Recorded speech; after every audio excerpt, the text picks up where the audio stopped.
Welcome back to my YouTube channel. So we are starting with a new topic, acid, bases and salts. So आज हम लोग जानेंगे acids क्या होते हैं। एसिड्स जो होते हैं वो सॉर इन टेस्ट होते हैं और जो बेसिस होते हैं वो बिटर इन टेस्ट होते हैं। ये तो आपने सुना होगा। और एसिड का क्या एग्जाम्पल है, थोड़ा सा सोचते हैं हम। कोई घर में ऐसा कोई एग्जाम्पल जो कि एसिड हो, that would be lemon. Yes, क्योंकि लेमन क्या होता है, खट्टा होता है और एसिड्स भी खट्टे होते हैं। Acids are sour in taste, yes correct, and they turn blue litmus to red. Yes, क्योंकि वो ब्लू लिटमस को रेड में कन्वर्ट कर देते हैं और रेड लिटमस को भी रेड में ही कन्वर्ट कर देते हैं। करेक्ट, सो रेड को रेड में ही रहने देते हैं, लेकिन जो नीला लिटमस होता है उसको भी लाल में कन्वर्ट कर देते हैं। और ये हाईली रिएक्टिव होते हैं, किसके साथ, मेटल के साथ, और हाइड्रोजन गैस को रिलीज करते हैं। यस, समझ आया एसिड के बारे में। अब नेक्स्ट हम करते हैं बेसिस के बारे में। और अगर आपको मेरे कंसेप्ट समझ में आ रहे हों, जो भी आप मैं पीपीटीज में करा रही हूँ आपको समझ में आ रहे हो, तो please subscribe my channel, thank you. And अब देखिए बेसिस। बेसिस क्या होते हैं? बेसिस बिटर इन टेस्ट होते हैं, कड़वे होते हैं, स्लिपरी होते हैं, सोप इन टच होते हैं। क्योंकि घर में कोई ऐसा एग्जाम्पल जो कि बेस हो, तो वो एग्जाम्पल है सोप, शैम्पू। और ये लाल लिटमस को नीले लिटमस पे कन्वर्ट कर देते हैं। यस, या फिर नीले लिटमस को भी नीले लिटमस में ही रहने देते हैं। Correct, okay. एग्जाम्पल्स पढ़ते हैं एसिड के। एसिड्स के एग्जाम्पल है hydrochloric acid, nitric acid, sulphuric acid. बहुत डेंजरस होते हैं एसिड, ये आपको पता भी होगा, लैब में मैम ने बताया होगा कि भाई कभी एसिड गिर जाए, और ये मेरी एक वीडियो भी है, कभी आपके हाथ पे एसिड गिर जाए तो आप क्या करोगे? एसिड के ऊपर से बेस लगा लोगे। यस, बेस लगा लोगे, क्योंकि वो रिएक्शन को न्यूट्रलाइज कर देता है, जिसकी वजह से वो रिएक्शन ज्यादा खतरनाक नहीं होगी और आपका हाथ जो है वो जलने से बच जाएगा। यस, बेसिस के एग्जांपल देखते हैं। Sodium hydroxide, calcium hydroxide and ammonia. ये तो सारे एग्जांपल्स हैं लैब के, लेकिन घर के एग्जांपल कौन से हैं? साबुन, शैम्पू, सर्फ जो आप यूज करते हो, detergent. Yes, so these are the examples of bases at home. Yes, चलिए आगे देखते हैं आगे क्या आ रहा है पीपीटी के अंदर। And in between please like करते रहिए मेरी वीडियोस को। Yes, thank you. और सॉल्ट्स क्या होते हैं? सॉल्ट्स जो होते हैं वो आयनिक कंपाउंड्स होते हैं, जो कि कैटायन और अनायन से बने हुए होते हैं।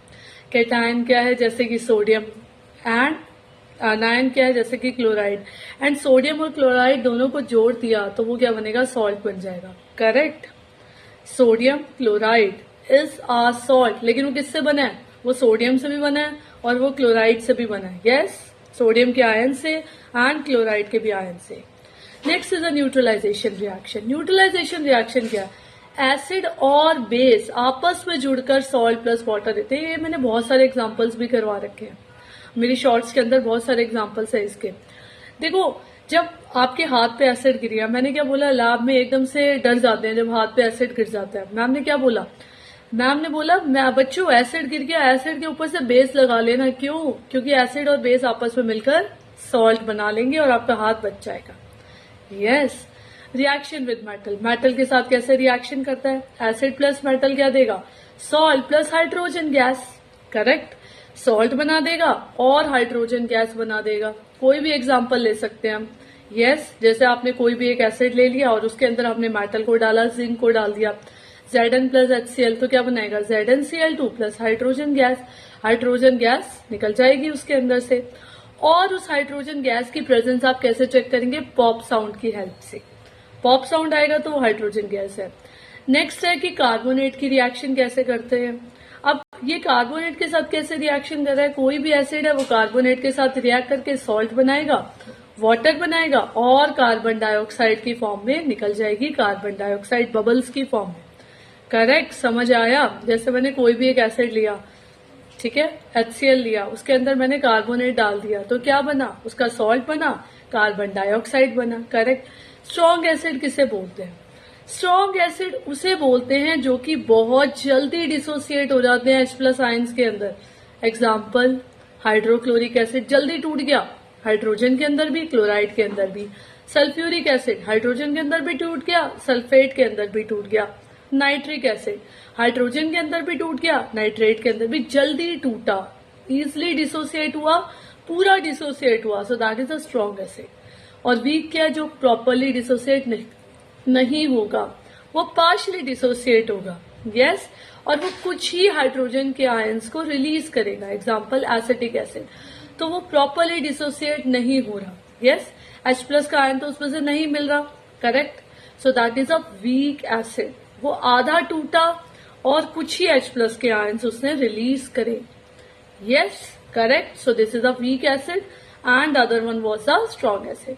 स्ट्रॉन्ग बेस क्या है? स्ट्रॉन्ग बेस है जो कि डिसोसिएट हो जाते हैं वाटर के अंदर, क्या रिलीज करने के लिए? बहुत ज्यादा हाइड्रोक्साइड आयन रिलीज करने के लिए, और प्रॉपरली डिसोसिएट होते हैं। जैसे सोडियम हाइड्रोक्साइड हो गया, Na प्लस और OH माइनस अलग अलग टूटा, करेक्ट। एंड पोटेशियम हाइड्रोक्साइड है, पोटेशियम अलग और हाइड्रोक्साइड अलग, दोनों के अंदर क्या हो गया? ये ब्रेक हो गया।